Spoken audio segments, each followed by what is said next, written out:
Aloha, everybody. Welcome back to the Wall Street Coach podcast. I am so excited to have Eduardo Briceño on my podcast today. How'd I do, Eduardo? Perfect.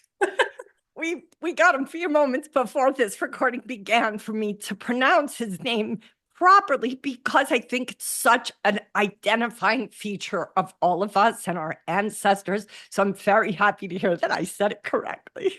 Said it perfectly. Eduardo and I got to meet about 2 years ago at Traders for Cause. I've wanted to have you on my podcast for a while now. Welcome to this conversation today. So happy. Thank you so much. I'm glad. And we had a little chat before this, and it's hilarious. So It was good. It was good. I was sad because Eduardo was not this year's Traders for Cause. And part of the reason he wasn't is something I asked him if he was comfortable talking about. So why don't we start there? Because part of the reason I focus in this podcast is just the human side of coaching, the emotional side of coaching, all the pressure that traders are under. I hope that all the guests I bring on are going to just help kind of keep it real for them. So share as much as you're comfortable with about why this year you couldn't go to Traders for Cause. yeah, well, if you know me, you know that I'm crazy about events. So I've always I've been going to church for a cause probably 4 or 5 years. I don't know. I don't remember. But that's like my favorite event of all.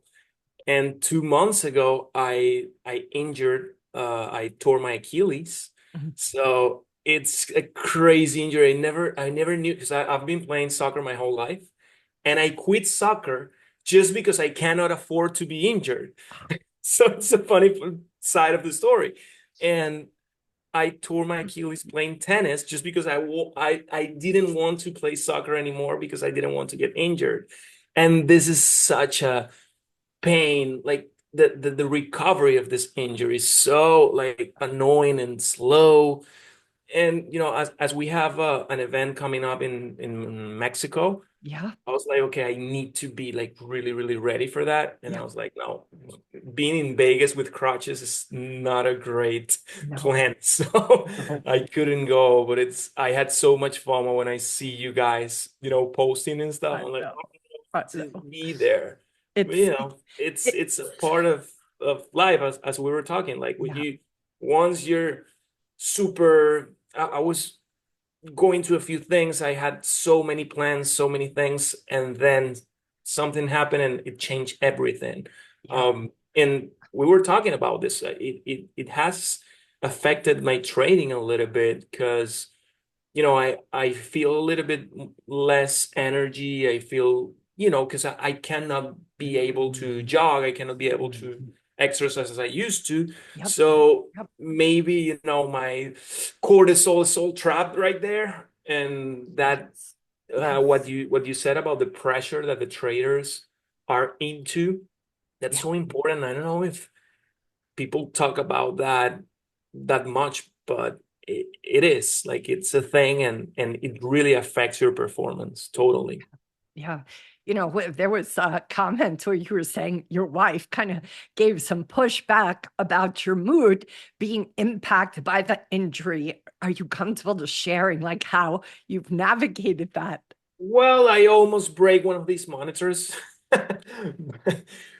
because I think you get a little bit moody. I'm always like really good energy, and I Yeah. whenever I take a loss, it's a part of the system, and I've been doing this for 9 years, so you kind of get used to the part where you are wrong on something or whatever, but it ne like the uncomfortable thing never goes away, Yep. but the way you deal with it, it's what changes. Yeah. So yeah, I'm not in the greatest mood right now. Like Yeah. every time I get into a loss where I get into something like this market is really insane with all the, especially in the small caps with all the Chinese stocks going, it's really, really volatile. So whenever I get, trapped in one of those crazy things, like that's like I feel super annoyed. And Yep. my wife can tell that like really right away. She's like, okay, you're such in a bad mood. Just close that office and don't talk to people because you're gonna be like really, really. And I feel it. Like I understand that this thing that I'm going through, I cannot be able to move the way I used to. So of Yes. course Yes. I haven't released Yeah. all this pressure in another way like I used to, do weights That's after right. training That's right. or go and play some sports or Mm. whatever. Yep. And the trips, like I Yes. really, really, see other Love people those. in, Yes. this is Yes. the thing about trading is you're by yourself, like you're really by yourself. Yeah. And I have a team where I trade with them every day, and of course you get that human touch in a way, Yes. Totally. but it's so different. Like So that's why I love going to events. yeah. 'Cause you get recharged in a way, and I haven't had that for 2 months and a half. Yeah. So yeah, I'm really, really cranky. I think we're gonna have to put a group together to have an intervention. All go and visit you in Texas. How does A that sound? 100%, 100%. We And bring the event to you, Eduardo. well, that would be great. But yeah, I think it's a temporary thing, Yeah. and it's like I was one whenever I got this, at first you go like there's no way, like you get in denial, right? Like there's no way I had so many plans, blah blah blah. But you start understanding and how does an athlete or a soccer player or whatever Yeah. do whenever they get injured? Like Yes. what do they do? Because Yes. their whole life goes into the physical part. And I think myself in a way like a mental athlete, because what we do is really, it's something that it doesn't have to be stressful, but it does has its component of, dealing with emotions and stuff. Yes. So it's really, really important to be in shape, like in Yes. shape. Yes. And one of the things to be in shape is to move, right? Yeah. And to exercise and stuff. And I was just thinking, what about these guys, Neymar, that just got injured, and the guy has like 6 months without playing, and this is his life. Yeah. Like, how come he can handle it and I can't? I still can, Yeah. work. I Yeah. still can do the things that I like and I want to do. Yep. So it's like, okay, like let's keep it, a little bit. It's not that bad, you Yep. know? Yep. So what I'm hearing is that you're finding ways to look at those who are physically dependent on their body working their way through it for you to find a way to work your way through it. Yeah, I guess whenever you see it into perspective, like it's not that bad at all. Like I've been working in other projects. I've been, doing a few things. I've been relaxing. Like I Yeah. sharing with my kids. Like it's incredible. I cannot play with them, but Yeah. I can like share with them and talk to them, and it's pretty cool. Yeah. It's a little bit different, but Yep. I guess my life needed a little bit of settle down a bit because I was Mhm. so like going everywhere and blah blah blah and doing a few things. And now I'm more chilled and I appreciate things more. Yep. And I guess you see the good things. My wife was telling me, hey, maybe God has a plan and blah blah. I'm like, no, like this sucks. Yeah. Like there's no way God wants that. Yeah. Maybe he does, maybe he wants me to learn a few things, but the way I see it is, hey, maybe what really happened is really bad thing, Yeah. and only you have to take advantage of, go the other way around and see it in another perspective and see how can you benefit from it. Yep. And I have, like, I Beautiful. really have, and it's like maybe a month with this. Hmm. So I'm like, oh my God, just a month, like four Just a weeks month. more. What's Oh how my long did they God. say it takes? It's like 4 months Oof. from the time you get the surgery, and then it's like 6 month more to to do physical activities like tennis or whatever. Yep. So it's like a year. Yeah. Wow. It's a long recovery. It's So, crazy. what are the positive things or the new things that you've created in the throes of this? What are the current kind of new techniques or habits you're creating to mitigate the that which is taken away from you. Well, for example, at first I was like trading the whole day, Mm-hmm. and because I get bored, and okay, that was not a good thing because I was losing money. So I was like, no, there's no way that I can do this. Then I started, I'm creating like another course in Spanish. I'm updating my course in Yeah. Spanish. I Yeah. was working on that. Then I was working on a little bit more of social media. I have a Mm-hmm. friend that it's all into social media and stuff, and he's like, okay, you got to do this, you got to do this. And, Right. I've been doing that, and especially, you know, enjoying a little bit of the family. 'Cause Yeah. I have a baby. I have a Wow. 7 month baby. I have a 6-year-old girl, and I have a 2-year-old boy. Wow. So it's pretty cool, like Yeah. the way that they behave. I can see it in their behavior and stuff, and I can be like a little bit closer to them. So Yeah, for sure. it's been really nice. Like I That's cannot amazing. complain about that. But And definitely whenever I go to rehab and stuff, I'm like, okay, there's no way that I cannot be like this anymore. I have to go, and I really want to recover. And yeah. things have been the market that we're in, Yeah. it's you got to take advantage of these things. Like we had today, we had like 500% runners, 400% runners. It's like 2021 all over again. And thanks to, I've been doing a few things now. Okay, I'm Mhm. more leveled, I'm more Right. stabilized in a way. So yeah, it has been great. Like I cannot complain about that. It's awesome. I love it's the epitome of taking lemons and making lemonade. So well done. Well done. For those of you who don't know Eduardo, part of what's so phenomenal about his story is that he turned 2K into 1.6 million. And that I just want to applaud you for because not everybody is able to do that, Eduardo. So he started as, and likely you still are, a small cap momentum trader, 9 years experience. He is an engineer. That is what he comes from. And he was raised in Venezuela.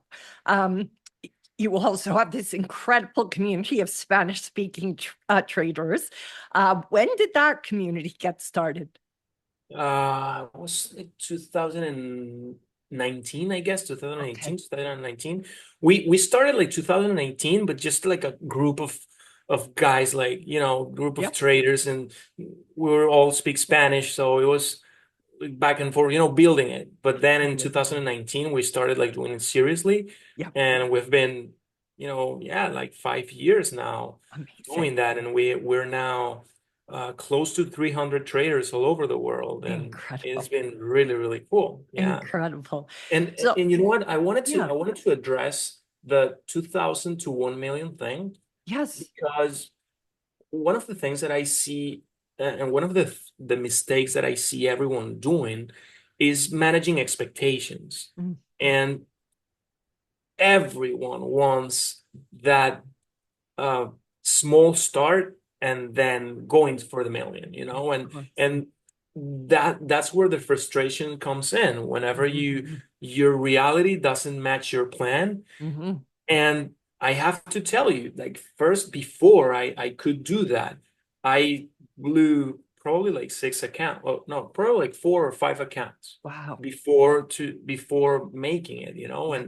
and one of the mistakes that I did was that managing expectations really poorly. Wow. Uh, I wanted to make money right away. Yeah. I started like, all these spreadsheet things where you go, yeah, if I make this and if Yeah. I make this, and I think people must understand that trading is a career. Trading it's like a business. Like you start a business. Whenever you start a business, you invest in the business, and that means that you're gonna lose money. But it's funny how the mind works, that whenever you're into the business and the first maybe 2 or 3 years in the business, you go like, okay, yeah, I invested in this business and blah, blah, blah. And whenever you're into trading, no, I lost this money on trading. Yeah. So Yeah. it's so we're hardwired in that Yeah. way. And I think we have to address that for people to manage the expectation as they are.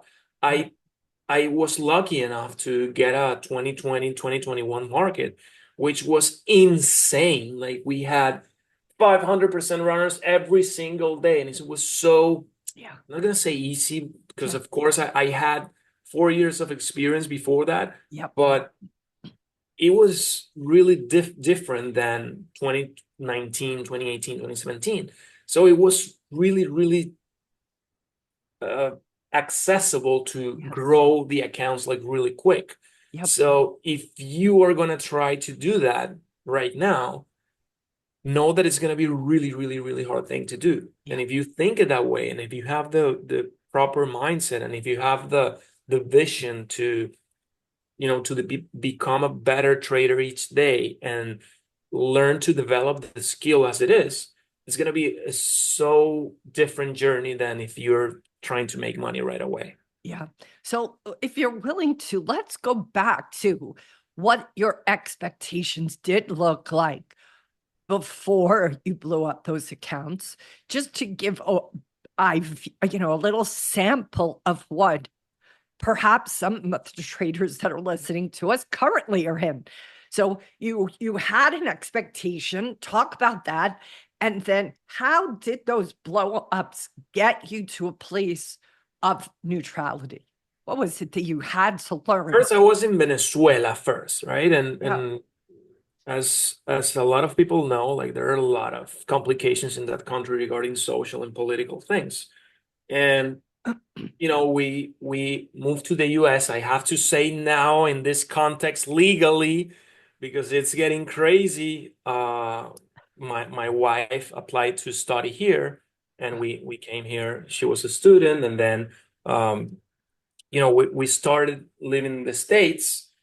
And of course, what's the best solution in order to make money? Trading, right? Yeah. And that was my master plan. And of course, I put a lot of pressure on the trading thing because I was like, okay, yeah, like I have a few dollars saved Yeah. and we can live X amount of months and blah, blah, blah. And with the trading thing, we can. And I think one of the best tips that I could give is that trading is not for surviving, trading is for growth. Mm. If you take trading as a way to survive, I think you have half of the battle lost already. Wow. You cannot trade your rent, you cannot trade your food, you cannot trade your baby's food, you cannot trade diapers, you cannot trade any of those things. You have to find a source of income that can provide the basic stuff for you Yeah. so you can focus on growing with trading, like raising your standards with trading, uh, you know, living in a better place, surrounded by a better environment. Yeah. Uh, if you want to travel, okay, do it with that. But Yeah. if you do it to just the basic things, Yeah. I think it's super hard. So one of the things that I did was, yeah, the basic things, trading, Yeah. and it was a disaster. Like I blew accounts, and I managed to make money because I was like, for example, I had a $3,000 account and I earned 1,000 in 1 month. Oh, perfect. I can, take Yeah. that $1,000 and live. Okay, next month, perfect. Another $1,000, live. Yep. But the other month, okay, I have 500. It's not 1,000. Let's push it to the 1,000. Mhm. Oh, look at that. Now I don't have 3,000. I have 1,500. Yeah. So to make 1,000 with 3,000 is different than making 1,000 with 1,500. Totally. So that things led me to understand what detachment from money meant. And I started like understanding that I needed another source of income, that I Yep. that I had to Yep. do a few things differently. Yep. Um, Wow. my wife was working with a company at that time that she wasn't on the university anymore. She was, working with a company. So it led to Yep. different things. Yep. And Yep. oh, now it's different. Like That's this is right. super different to trade this way. Yep. And I learned how to, manage those expectations regarding survival. Yep. And Nate taught me, and I keep it that way. And you think that when you have 9 years of experience, oh, you already learn everything, right? Because Yeah. you have 9 years. Yeah. And I remember Nate telling me, and this was like 2 or 3 years ago. He told me, "Hey, you're looking at trading as an income. You cannot see it as an income. You have to see it as a build wealth, as you have to build wealth with it." And it's so like the mentality to see trading as building wealth rather than survival, Yeah. so much different. And it makes it makes so much difference, the the perspective that you see it, the patience that you have with plays, Yes. Yes. the the peaceful that you are every time you get into a loss. Like Yeah. it's so different. Yeah. So, and So, I know it's Eduardo, hard. what was the key that allowed you to really take what Nate said to you into your own treating? What did you see have to shift emotionally, spiritually, intellectually I to wish I live could that? tell you that I've done it already. Okay. But I think it's as he says, it's Yeah. building wealth. So it Mhm. means that you don't build things in a day.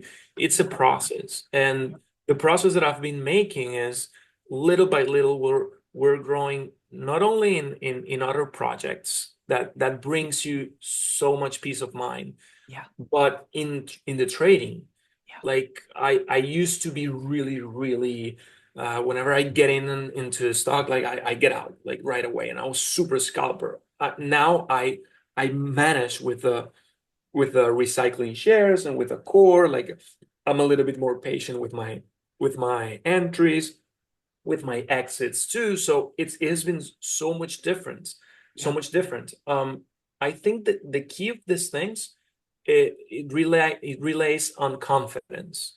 Mm. If you are confident enough to deal with uncertainty, that's what we deal in trading. Like uncertainty is probably, if you're not comfortable with uncertainty, don't do this, because this is probabilities all over, scenarios all over. You never know what's going to happen.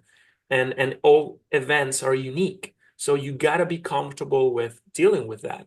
Yeah. And I think one of the keys is um we we made a few like Joey Dispenza things. I don't know if you have seen that.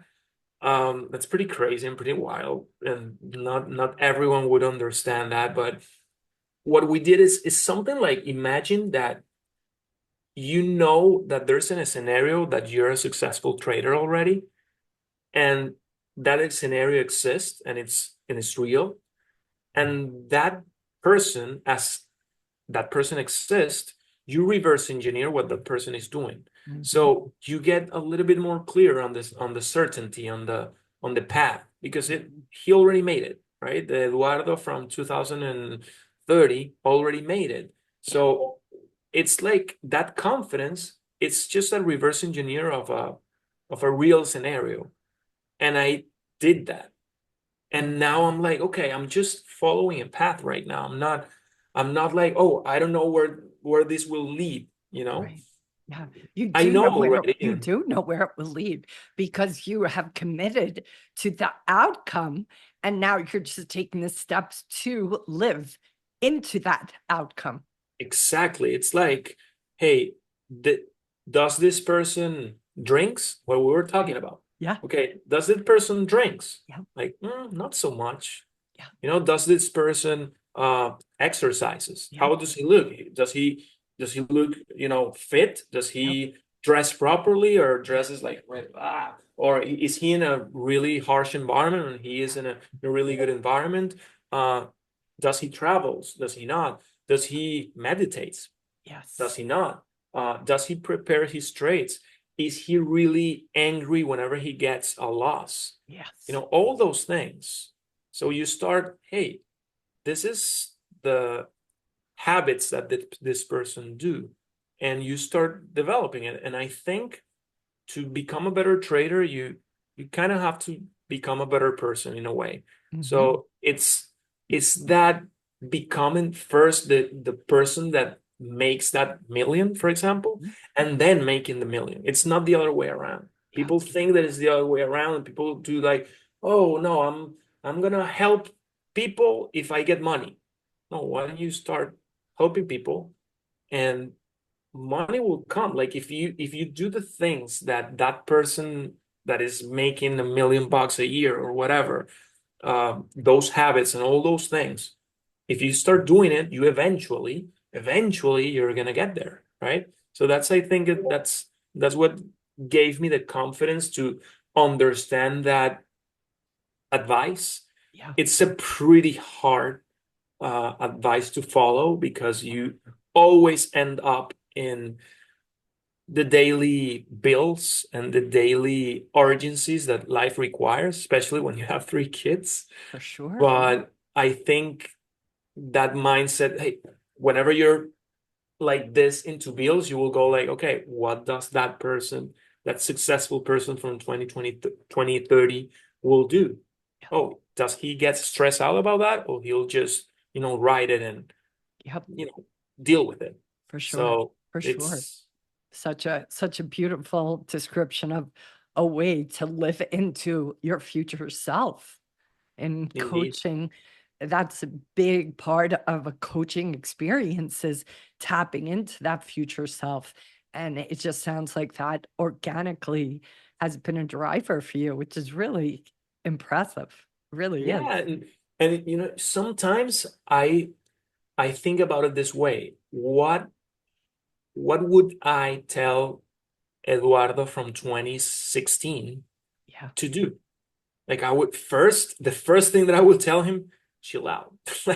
Like you're super stressed. Like chill out. Like it's gonna work out. Don't worry. Of course, you're gonna work your ass off, and it's gonna be really hard. You're gonna have some tears. You're gonna have some even sweat and blood, Yep. Yep. but it's all gonna be worth it, And so I always try to comfort myself from there Yeah. to get the comfort from the guy from 2030. I know it Yeah. sounds a little crazy, Not at all. but it's just the way I think I've dealt with the confident part, I think. For sure, for sure. Because we have a part two, we're going to do an X space in just 3 minutes. Uh, I could keep talking with you here for a couple of hours, but I think what I'm going to do to end this conversation for this part one is ask you an unusual question. Tell me something that has nothing to do with trading that helps your trading. Well, the exercise part is really important. I cannot do it right now, but I managed to do it in another way.